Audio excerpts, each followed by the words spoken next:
जय हिंद बच्चों। तो लेकर आ चुका मैं आप लोगों के लिए इलेक्ट्रोलिसिस चैप्टर का फर्स्ट वीडियो, जहां पे आज हम डिस्कस करने वाले हैं कुछ इंपॉर्टेंट टर्म्स। देखिए, अगर आप चाहते हैं कि ये चैप्टर आपको बहुत अच्छे तरीके से आए, कहीं ना कहीं ये चैप्टर बहुत सारे बच्चों को थोड़ा सा लगता है कि यार टिपिकल है, थोड़ा सा मतलब समझ में नहीं आती उतनी सारी चीजें, और उसके पीछे का रीजन ये है, वो क्या करते हैं डायरेक्टली नए टॉपिक पे आ जाए। नई टॉपिक मतलब एक ऐसा टॉपिक जो इंपॉर्टेंट होता है ना। अब मेरी बात ध्यान सुनिएगा, आप चाहे किसी भी सब्जेक्ट का एक नया टॉपिक लें, एक इंपॉर्टेंट टॉपिक लें जो बोर्ड के पेपर में आता ही आता है, उसे समझने के लिए आपको उससे पहले कुछ बेसिक चीजों की नॉलेज जरूर होनी चाहिए। डायरेक्टली आप उस टॉपिक को नहीं समझ सकते।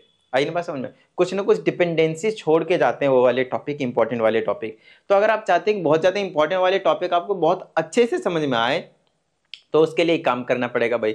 ये जो आज मैं आप लोगों को करवा रहा हूं, ये बेसिक है, ये बेसिक टर्म्स हैं, ये इंपॉर्टेंट टर्म्स हैं। ये टर्म्स क्लियर होंगे तो आपको एक इंपॉर्टेंट टॉपिक जो है वो आसानी से समझ में आ जाएंगे।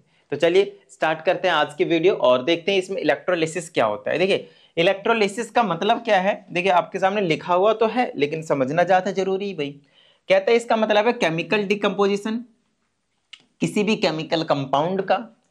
और कब? जब हम इलेक्ट्रिक करंट का यूज करते हैं। कब? जब हम इलेक्ट्रिक करंट का यूज करते हैं। तो इसके लिए हमें क्या करना पड़ता है? इलेक्ट्रोलिसिस एक प्रोसेस है, चैप्टर का भी नाम है आपके पास। इस तरह से आपको एक बीकर देखने को मिलेगा, उसमें आपको इस तरह से दो रॉड लगा हुआ देखने को मिलेगा, और इसमें इस तरह से आपके पास एक कनेक्शन क्या होगा, इस तरह से, इस तरह से एक तरफ नेगेटिव होगा, एक तरफ आपके पास पॉजिटिव होंगे, और यहाँ पे कुछ सॉल्यूशंस को फिल किया जाता है। ठीक है ना। आज बेसिकली अभी मैं यहाँ पे जो जो टर्म्स लिख दूंगा ना, वही टर्म्स बेसिकली आज हम आपको डेफिनेशन के साथ में समझाने वाले हैं। यहाँ पे जो भी सॉल्यूशन होता है, इन सॉल्यूशन को हम इलेक्ट्रोलाइट्स के नाम से जानते हैं। किसके नाम से जानेंगे हम? इलेक्ट्रोलाइट्स के। ठीक है। ये जो दो रॉड होते हैं आपके पास, इनको हम इलेक्ट्रोड्स के नाम से जानते हैं। Electrode, electrode, electrode, electrode, electrode. ठीक है ना। और जो प्लस वाले से मेटल को कनेक्टेड किया रहता है उस साइड को हम कहते हैं एनोड। ठीक है ना। और माइनस वाले के साइड से कनेक्टेड रहता है उसे हम कहते हैं कैथोड। यही टर्म्स आज मैं आप लोगों को यहाँ पे बताने वाला हूँ, और ज्यादा कुछ खास बात नहीं करेंगे, बट ये कहीं ना कहीं इंपॉर्टेंट है। आगे की बात समझ में? ठीक है ना।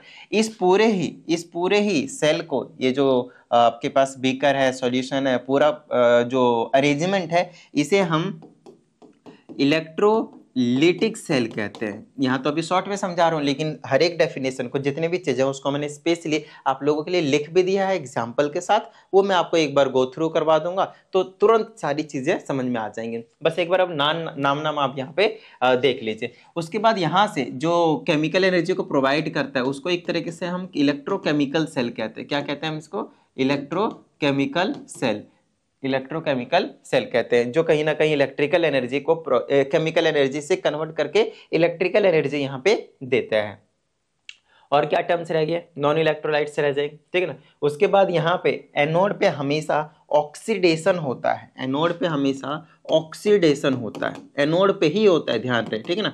और कैथोड पे हमेशा रिडक्शन होता है। अब देखिए, हर एक टर्म तो मैंने आप लोगों को भाई समझाना ही समझाना है, तो इसमें टेंशन मत लीजिए। अभी सिर्फ आप वर्ड देखिए कि आज मुझे इस पूरे इलेक्ट्रोलिसिस चैप्टर में क्या क्या वर्ड पढ़ने हैं, क्या क्या टर्म्स जो है वो इंपॉर्टेंट है, और उसे हमें डिस्कशन करना है।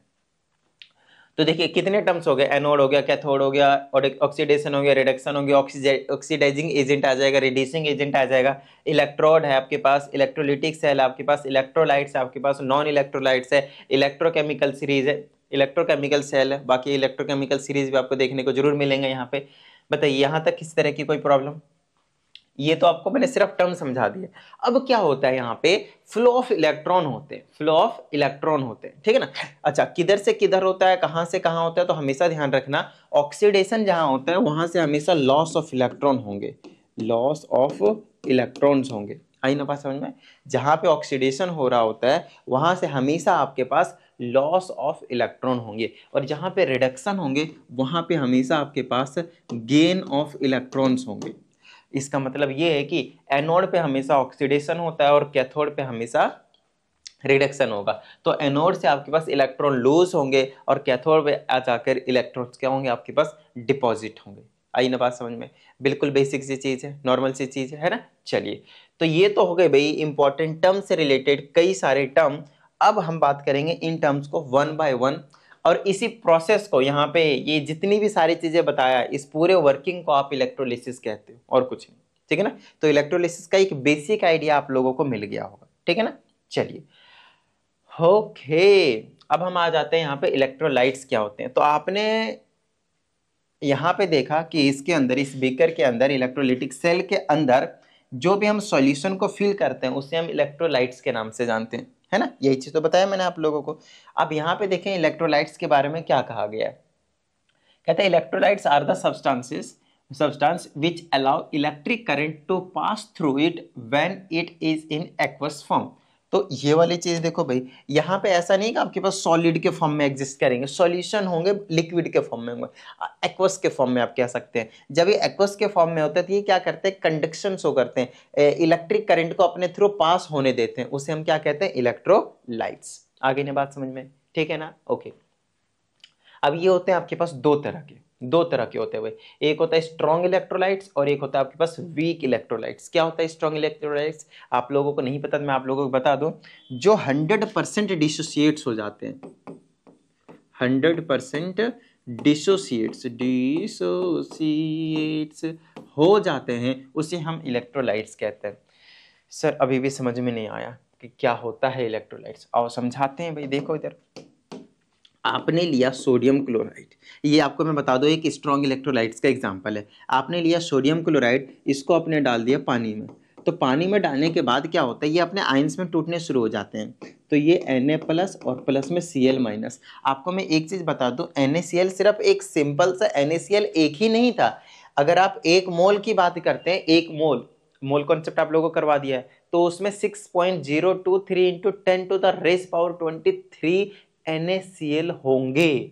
अब इतने NaCl NaCl होंगे और वाटर में अगर मैंने डाल दिया 1 मोल NaCl, तो वो सभी NaCl आपस में टूट जाएंगे और बहुत सारे, मतलब 6.023 × 10⁻23 सोडियम प्लस के आयंस होंगे और उतना ही आपके पास क्लोरीन माइनस के भी आयंस होंगे। आयंस डबल हो जाएंगे टूट कर, क्योंकि इसमें दो तरह के आपके पास एटम से मिलकर बने हुए थे ये।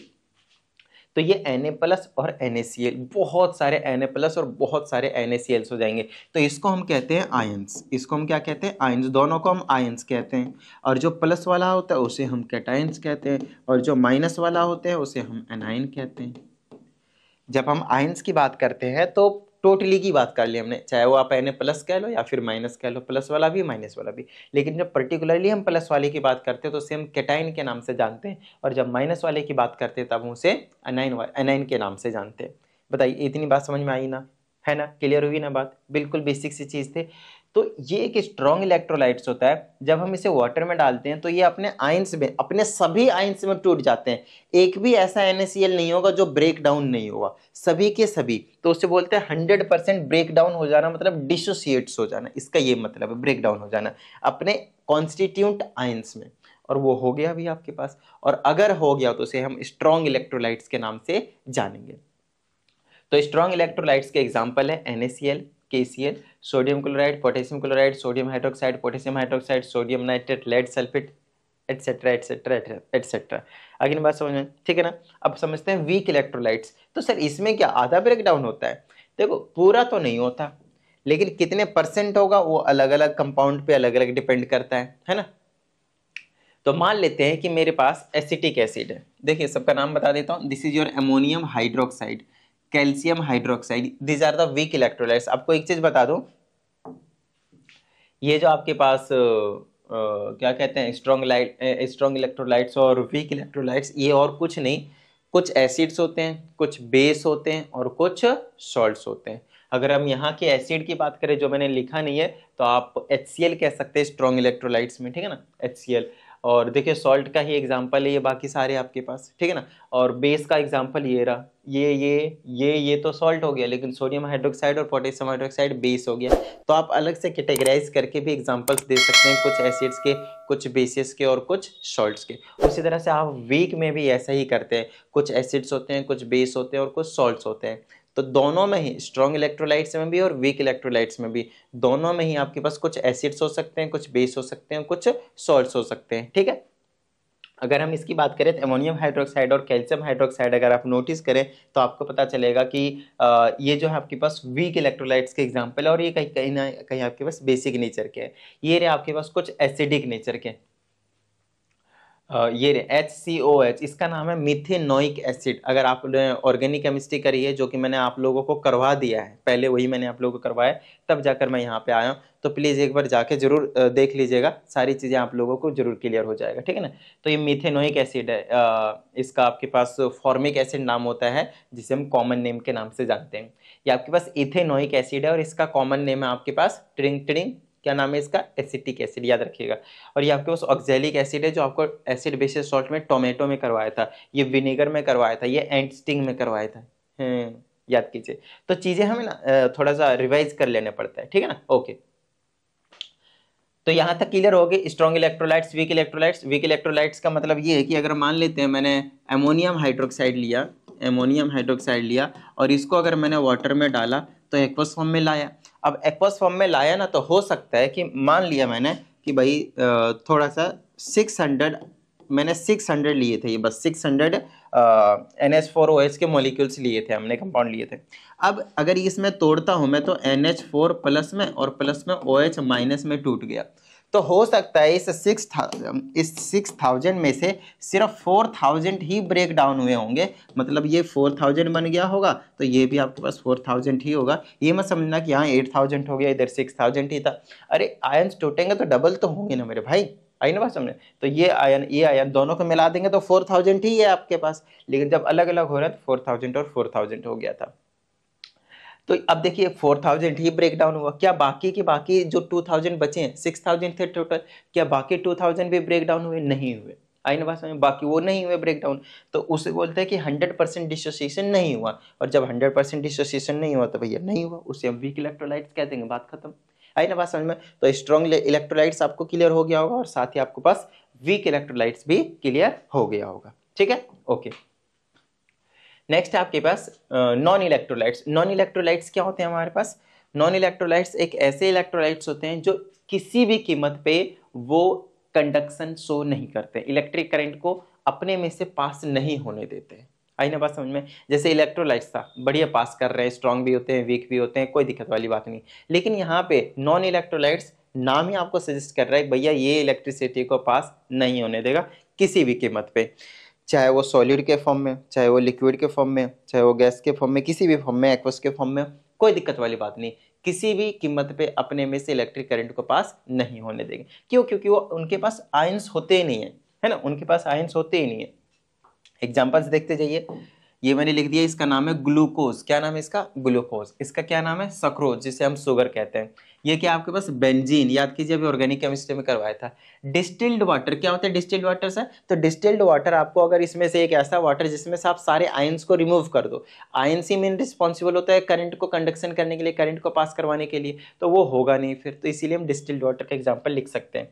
ऑयल आपके पास हो गया। नेफ्थेलिन आप लोगों ने देखा होगा कपड़ों के बीच में या फिर टॉयलेट्स में जो बॉल्स यूज करते हैं, वो वाला हो गया। क्लोरोफॉर्म हो गया, CHCl3 इसका फॉर्मूला था, CH फिर Cl3, ठीक है ना, याद कीजिए हमने ऑर्गेनिक केमिस्ट्री में आपको ये चीज करवाया हुआ है। ये कुछ एग्जांपल्स हो गए आपके पास नॉन इलेक्ट्रोलाइट्स के, गॉट इट। चलिए नेक्स्ट है आपके पास इलेक्ट्रोलिटिक सेल। तो इलेक्ट्रोलिटिक सेल होता क्या है आप लोगों को मैंने अभी समझाया था, यहाँ पे देखिए इलेक्ट्रोलिटिक सेल सबसे पहले वाले में, ये पूरा का पूरा बीकर एक ऐसी अरेंजमेंट, एक ऐसे डिवाइस कह सकते हैं जिसके अंदर ये क्या नाम है इसका, केमिकल एनर्जी को इलेक्ट्रिकल एनर्जी में कन्वर्ट किया जा रहा है। केमिकल एनर्जी को किस में कन्वर्ट कर रहे हैं? इलेक्ट्रिकल एनर्जी में, उसे हम कहते हैं इलेक्ट्रोलिटिक सेल, ठीक है। देखिए इसमें कहते हैं a non conducting vessel in which electrolysis is carried out. Electrolysis जिस बीकर में, एक वेजल में किया जाता है, उसे हम क्या कहते हैं? इलेक्ट्रोलिटिक सेल कहते हैं। इसमें हम क्या करते हैं? इलेक्ट्रिकल एनर्जी, ओ सॉरी इसमें तो मैंने क्या आपको बता दिया, केमिकल एनर्जी इनटू इलेक्ट्रिकल बता दिया ना, गलत बात। हम क्या कर रहे हैं यहाँ पे? इलेक्ट्रिसिटी दे रहे हैं ना, इलेक्ट्रिसिटी दे रहे हैं और फिर हमें एक कंपाउंड से दूसरे कंपाउंड पे डिपोजिशन करवाते हैं तो हमें केमिकल्स मिलता है। दैट्स वाई इलेक्ट्रोलिटिक सेल का क्या मतलब हो गया, ध्यान से सुनिएगा। इलेक्ट्रोलिटिक सेल का क्या मतलब हो गया आपके पास? जब आप इलेक्ट्रिकल एनर्जी देते हैं तो वो केमिकल एनर्जी में कन्वर्ट करता है, इलेक्ट्रोलिटिक सेल का काम है, got it. Got it? Okay. उसके बाद एक इलेक्ट्रोकेमिकल सेल भी आएगा, वो क्या करेगा आपके पास, केमिकल एनर्जी इसके अंदर होता है, बैटरी के अंदर क्या होता है आपके पास, केमिकल एनर्जी, वो क्या करता है इलेक्ट्रिकल एनर्जी में, इसको इलेक्ट्रिसिटी देता है तो इलेक्ट्रिकल एनर्जी में कन्वर्ट करता है। तो दोनों के बीच में डिफरेंस समझ लीजिएगा। पहला हो गया आपके पास इलेक्ट्रोलिटिक सेल, वो क्या करता है, वो कन्वर्ट करता है इलेक्ट्रिकल एनर्जी को केमिकल एनर्जी में। दूसरा आपके पास इलेक्ट्रोकेमिकल सेल, वो क्या करता है, वो केमिकल एनर्जी को कन्वर्ट करता है इलेक्ट्रिकल एनर्जी में। इन दोनों के बीच में डिफरेंस अच्छे से क्लियर कर लीजिएगा, ठीक है ना? ओके, टुडिंग टुडिंग। तो ये आपके पास समझ में आ गया होगा, बिल्कुल बेसिक सी चीज है।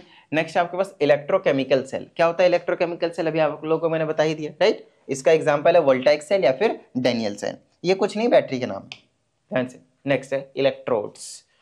इलेक्ट्रोड्स क्या होता है electrodes? Two metal rods through which current enters और लीव्स इलेक्ट्रोलाइट्स, या फिर सिंपली आप बोल सकते हैं बीकर। तो आप लोगों को मैंने यहाँ पे दिखाया भी था ये देखिए, ये वाली रॉड, ये वाली रॉड, ध्यान से देखिए, सिर्फ ये रॉड ही नहीं हो सकते, मेटल के प्लेट्स भी हो सकते हैं, मेटल के सिंपल वायर्स भी हो सकते हैं, है ना, प्लेट कह लो, वायर कह लो, या फिर ये कार्बन के रॉड्स हो सकते हैं जिसे हम ग्रेफाइट रॉड्स कहते हैं, क्योंकि उसमें से भी करंट पास हो जाता था, राइट? तो ये चीज है आपके पास इलेक्ट्रोड्स। अब ये जो इलेक्ट्रोड्स है आपके पास वो दो तरह के होते हैं, एक एनोड होता है और एक कैथोड होता है। एनोड कब होता है, जब आपके पास पॉजिटिव टर्मिनल से कनेक्ट कर देते हैं, और कैथोड कब होता है, जब उसे आप नेगेटिव टर्मिनल से कनेक्ट कर देते हैं। तो इन इलेक्ट्रोड्स को ही एनोड और कैथोड का नाम दिया जाता है, डिपेंडिंग अपॉन की किसे किस टर्मिनल से, बैटरी के किस टर्मिनल से कनेक्ट किया गया है। बेसिक सा क्वेश्चन, नॉर्मल। चलिए आगे की बात कर लेते हैं भाई। इलेक्ट्रोकेमिकल सीरीज हो गया, ये इलेक्ट्रोड्स पे आपको समझ में आ गया, एनोड कैथोड समझ में आ गया।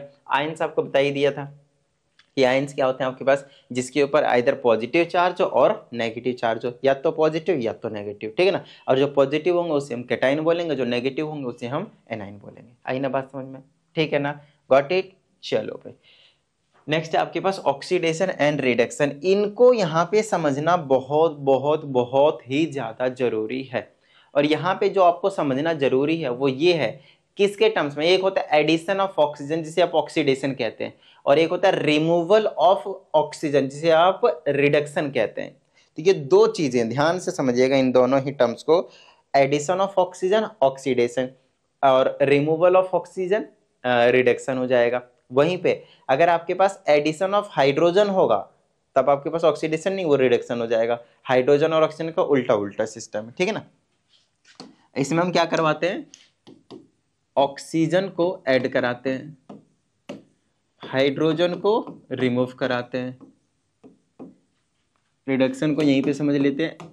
इन दोनों को समझना बहुत ज्यादा जरूरी है, और मैं हाइड्रोजन और ऑक्सीजन के टर्म्स की बात नहीं कर रहा हूं। यहाँ पे जो आपको सबसे ज्यादा इंपॉर्टेंट है समझना, वो है आपके पास इन टर्म्स ऑफ इलेक्ट्रॉन्स, वो भी हम समझा देंगे, टेंशन मत लीजिए।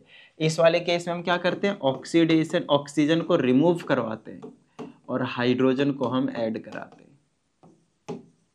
ये तो बेसिक डिफरेंस हो गया जो आप लोगों ने पहले भी पढ़ा हुआ है कि ऑक्सीडेशन और रिडक्शन क्या होता है आपके पास।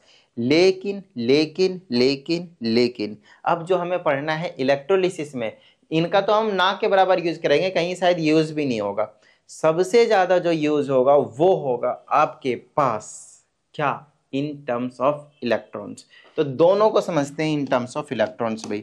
इस केस में होता है आपके पास loss of electrons, loss of electrons. क्या होता है आपके पास, लॉस ऑफ इलेक्ट्रॉन्स। कैसे होता है समझाएंगे। इसका मतलब होता है आपके पास gain of electrons, gain of electrons, gain of electrons. बताइए किसी तरह की कोई प्रॉब्लम। अब लॉस ऑफ इलेक्ट्रॉन और गेन ऑफ इलेक्ट्रॉन को हम किस तरह का समझ सकते हैं, ध्यान से समझिएगा, आपको रिएक्शन समझना पड़ेगा। रिएक्शन मतलब नॉर्मल सी बात है। देखिए अगर आपके पास सोडियम था तो वो कन्वर्ट हुआ, मान लेते हैं सोडियम +1 में। अब आपको एक चीज समझना है कि यार ये +1 में कैसे कन्वर्ट हुआ होगा, आप मुझे बताइए। कोई भी एटम के ऊपर प्लस या माइनस चार्ज तब आता है जब उसके ऊपर, जब वो या तो इलेक्ट्रॉन को लूज करता है या तो एक्सेप्ट करता है, ये दो कंडीशन पे। तो सोडियम क्या करता है, एक इलेक्ट्रॉन को लूज करता है। जब ये लूज करा तो सोडियम +1 में कन्वर्ट हो गया, और साथ ही आपके पास एक इलेक्ट्रॉन आप इस तरह से दे देंगे कि इसने लूज किया है। अब कई बार बच्चे क्या होते हैं, एरो का आपको ध्यान रखना, देखिए कितने इलेक्ट्रॉन कैसे ऐड करना वो अभी हम आपको समझा देंगे। अभी आपको सिर्फ इतना समझना है कि ये कैसे पता करवाएं कि रिएक्शन को देखकर कि ऑक्सीडेशन हुआ है या फिर रिडक्शन हुआ है। उसके लिए आपको देखना है कि इधर तो ये नॉर्मल है, इसके ऊपर कोई चार्ज नहीं है, यहाँ पे चार्ज है प्लस का मतलब वो लूज करा हुआ इलेक्ट्रॉन को, तो एरो का देखिए इधर से इधर जा रहा है तो लॉस ऑफ इलेक्ट्रॉन हुआ है। अच्छा, लॉस ऑफ इलेक्ट्रॉन हुआ तो ऑक्सीडेशन हुआ है, ठीक है इतनी बात। अब किधर इलेक्ट्रॉन प्लस करना है किधर माइनस करना है वो आपको समझा देता हूँ। इसके ऊपर चार्ज देखिए कुछ है क्या, नहीं, जीरो। आपको एक चीज बता दूं, LHS में और RHS में चार्ज होना चाहिए बिल्कुल जीरो। तो यहाँ पे देखिए प्लस का 1 है, इलेक्ट्रॉन के ऊपर माइनस का चार्ज होता है, तो एक इलेक्ट्रॉन का मतलब ये -1 है, प्लस तो किया लेकिन ये -1 है, तो ये +1 और -1 चार्ज जीरो। अब ये बिल्कुल exactly balanced chemical ions equation है, ठीक है ना, आयनिक इक्वेशन है, कोई दिक्कत वाली बात नहीं। लेकिन आप इसी चीज को आप ऐसे भी लिख सकते हैं, सोडियम, इसको आप एक इलेक्ट्रॉन ऐसे दे सकते हैं, सोडियम ने एक इलेक्ट्रॉन लूज करा तब जाकर किस में कन्वर्ट हुआ, सोडियम +1 में। आप ऐसे लिख सकते हैं, नहीं तो आप ऐसे लिख सकते हैं, कोई दिक्कत वाली बात नहीं है, बिंदास लिखिए बिंदास रहिए, ठीक ना। अब देखिए इधर चार्ज कितना है आपके पास, ये वाला माइनस एज इट इज है और ये माइनस का माइनस माइनस क्या हो गया, +1 का चार्ज है, और इधर आपके पास +1 का चार्ज है। देखिए अब भी ये बैलेंस्ड है, ये चीज समझ लीजिए कि किस तरीके से बैलेंस कर रहे हैं, क्योंकि अभी आगे और आने वाले हैं आपके पास, आई ना बस आगे अभी आपके पास और आने वाले हैं। ओके, नेक्स्ट अभी यहीं पे आपको चीज़ों को अच्छे से समझना है कि जैसे ये सोडियम है, सोडियम का तो हो गया, मैग्नीशियम ले लेते हैं। अब जैसे कि मैग्नीशियम है, मैग्नीशियम कन्वर्ट हुआ होगा मैग्नीशियम +2 में, लेकिन कैसे, जब इसने 2 इलेक्ट्रॉन को क्या करा होगा, डोनेट किया होगा, किसी को दिया होगा, लूज किया होगा, तो loss of electron is oxidation. अब इसमें देखिए इधर 0 है इधर +2 है, तो इधर मैं प्लस कर दूंगा 2 इलेक्ट्रॉन। प्लस क्यों कर रहा हूं, क्योंकि माइनस ऑलरेडी है, प्लस माइनस माइनस बना देगा, तो माइनस का 2 हो गया और प्लस का 2, 0 हो गया, बात खत्म, ठीक है ना। तो ये बैलेंस्ड इक्वेशन, आप इसी को ऐसे लिख सकते हैं, मैग्नीशियम ने 2 इलेक्ट्रॉन को लूज किया, आपके बार यहाँ माइनस लगाना पड़ेगा क्योंकि माइनस माइनस प्लस बनाएगा तो प्लस का 2 बना लेगा, और इधर भी आपके पास मैग्नीशियम के ऊपर +2, तो इधर भी +2 इधर भी +2 आपके पास। ये चीज समझना बहुत ज्यादा इंपॉर्टेंट है, क्योंकि जब तक ये समझ में नहीं आएगा तो आगे चल के हम करने ही यही वाले हैं, सही बताऊं तो ये इसी टाइप की चीजें हम बार बार लिख रहे होंगे वहां पे, है ना। ये चीजें अच्छे समझ लीजिएगा। तो ये कहानी होगी आपके पास ऑक्सीडेशन की, समझ में आ गया होगा मेरे हिसाब से कि ऑक्सीडेशन को हम किस तरीके से यहाँ पे डील करने वाले हैं। बच्चा, ए बच्चा थोड़ा सा इधर घूम, सो जा।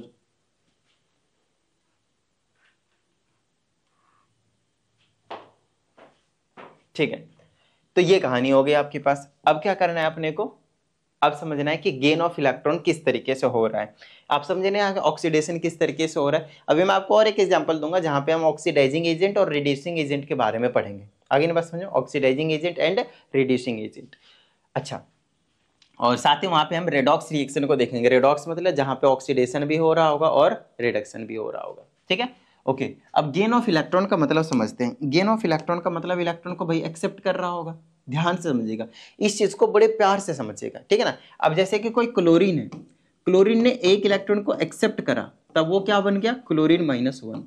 आप इसको ऐसे लिख सकते हैं, देख लीजिए अच्छे से। अब दोनों तरफ ये बैलेंस्ड है, बोलेंगे क्यों, तो इसके ऊपर कोई चार्ज नहीं है, ये -1 चार्ज है, उधर भी -1, बैलेंस्ड है। मतलब क्लोरीन ने एक इलेक्ट्रॉन को एक्सेप्ट करा होगा तभी तो क्लोरीन -1 बना होगा, यही तो होता है ना। यहाँ पे मैं सल्फर लिख सकता हूँ, सल्फर ने 2 इलेक्ट्रॉन को एक्सेप्ट किया होगा तभी तो किस में कन्वर्ट हुआ होगा, सल्फर -2 में कन्वर्ट हुआ होगा। बताइए हाँ या नहीं, बिल्कुल बिंदास। आप इसी वाले चीज को ऐसे भी तो लिख सकते थे कि क्लोरीन चेंजेस टू क्लोरीन -1 और ये उधर चला जाएगा -1 इलेक्ट्रॉन, कोई दिक्कत वाली बात नहीं, बिंदास रहिए। ये -1 ये इसको प्लस का बना देगा, -1 और +1 0 बन गया, कोई दिक्कत वाली बात नहीं। इधर भी आपके पास 0 है। इस वाले को ऐसे लिख सकते हैं, sulphur convert into sulphur -2 and -2 electron लिखना पड़ेगा। तो ये लिखने के तरीके हैं बस, और कुछ नहीं, आपकी मर्जी है। मेन चीज है कंसेप्ट को समझना ज्यादा जरूरी है। एक बार आप कंसेप्ट समझ गए तो मजा सा आने लग जाएगा, आप लोगों को सारी चीजें इजीली समझ में आने लग जाएंगी। आ गई ना बात समझ में, ठीक है ना। ओके, चलिए अब हम समझ लेते हैं यहाँ पे कि ऑक्सीडाइजिंग एजेंट क्या होता है और रिड्यूसिंग एजेंट क्या होते हैं, क्योंकि आगे चल के ये ना आपको बहुत ज्यादा काम आने वाले हैं, ये ना बहुत ज्यादा काम आने वाले हैं। जैसे कि ध्यान समझिएगा, मेरे पास एक रिएक्शन का एग्जांपल लेता हूँ, जैसे कॉपर ऑक्साइड है, इसमें मैंने हाइड्रोजन को ऐड करवाया तो ये कॉपर में कन्वर्ट हो जाता है और साथ में H2O में कन्वर्ट हो जाता है, ठीक है इतनी बात, ठीक है। ओके, डिस्प्लेसमेंट रिएक्शन होता है यहाँ पे, डिस्प्लेसमेंट रिएक्शन याद कीजिए, डिस्प्लेसमेंट रिएक्शन है ना, 9th क्लास में पढ़ा दिया था। ओके, अब ध्यान से समझिएगा कि यहाँ पे हो क्या रहा है। हाइड्रोजन यहाँ पे आता है तो ऑक्सीजन यहाँ से भग जाता है, देख लो, हाइड्रोजन को यहाँ पे आता है, ऑक्सीजन को लेके भग जाता है, कॉपर हट जाता है, बेसिकली ऑक्सीजन को ये अपने साथ में रख लेता है, कॉपर को हटा देता है, क्योंकि हाइड्रोजन कहीं ना कहीं कॉपर से ऊपर आता है रिएक्टिविटी सीरीज में। तो इलेक्ट्रोकेमिकल सीरीज आपको अगली वीडियो में पढ़ाएंगे, ठीक है। अच्छा, अब ध्यान से समझिएगा, अब यहाँ पे हो क्या रहा है, क्या कॉपर के पास ऑक्सीजन था? हाँ। क्या यहाँ पे ऑक्सीजन बचा है इसके पास? नहीं। तो यहाँ पे क्या हो गया आपके पास, रिमूवल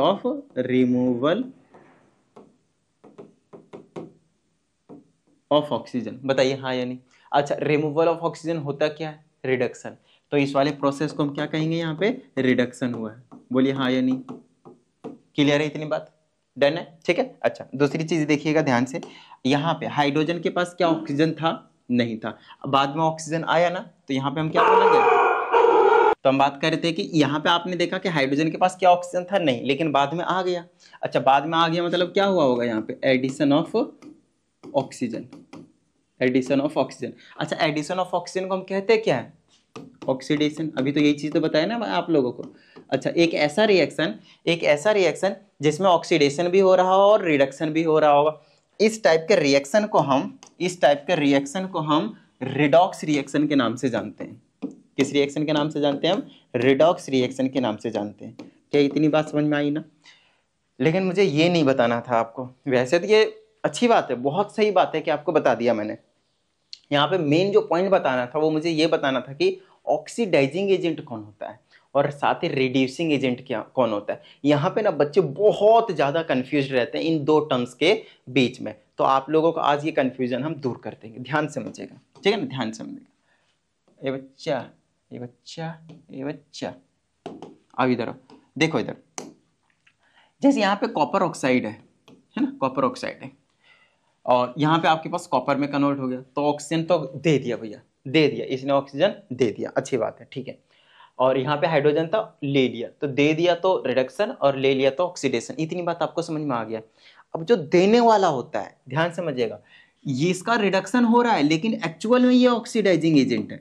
हाय यही तो डाउट होता है सर, ऑक्सीडाइजिंग एजेंट कैसे होता है? ये तो ऑक्सीजन दे रहा है, बिल्कुल सही बात है। देखिए, ऑक्सीडाइजिंग एजेंट हम उसे कहते हैं जो ऑक्सीजन किसी को देता हो और उसे ऑक्सीडाइज कर दे। उसे ऑक्सीडाइज कर दे मतलब उसके पास ऑक्सीजन आ जाए। ध्यान समझिएगा, ऑक्सीजन यहाँ पे कौन दे रहा है? Copper oxide. किसको दे रहा होगा? ऑफ कोर्स हाइड्रोजन को दे रहा होगा, क्योंकि खुद ही कॉपर दे रहा है ना भाई, कॉपर ऑक्साइड दे रहा है, कॉपर को थोड़ी दे रहा है। कॉपर तो यहाँ पे लॉस ऑफ ऑक्सीजन हुआ है, मतलब इसने तो डोनेट करा होगा ना भाई। ये अगर कॉपर ऑक्साइड से कॉपर में कन्वर्ट हुआ है, इसका मतलब इसने ऑक्सीजन किसी को दिया है। अब कॉपर में कन्वर्ट हो गया, मतलब ये ऑक्सीजन कहाँ गया होगा? इस हाइड्रोजन के पास गया होगा, तो इस हाइड्रोजन से ही तो H2O बना है आपके पास। बिल्कुल सिंपल एग्जांपल। तो ये जो कॉपर ऑक्साइड है वही आपके पास ऑक्सीडाइजिंग एजेंट है। ऑक्सीडाइजिंग एजेंट का मतलब है जो ऑक्सीजन को देकर किसी और को ऑक्सीडाइज कर दे, किसी और को ऑक्सीडाइज कर दे। आगे ना बात समझ में? जैसे मेरे को बोलना है कि दानी कौन है? दानी समझते हो? डोनेटर, जो डोनेट करता हो। जैसे मान लेते हैं कि कोई अमीर पर्सन है, पर्सन ए लेट से, उसने क्या करा, किसी और पर्सन को पैसे डोनेट किए। अब पैसे डोनेट किया मतलब उसके पास पैसे होंगे, इसने ऑक्सीजन डोनेट किया मतलब इसके पास ऑक्सीजन है, ठीक है। तो उसे हम क्या देंगे, क्या, अब ध्यान समझिएगा, उसने दिया।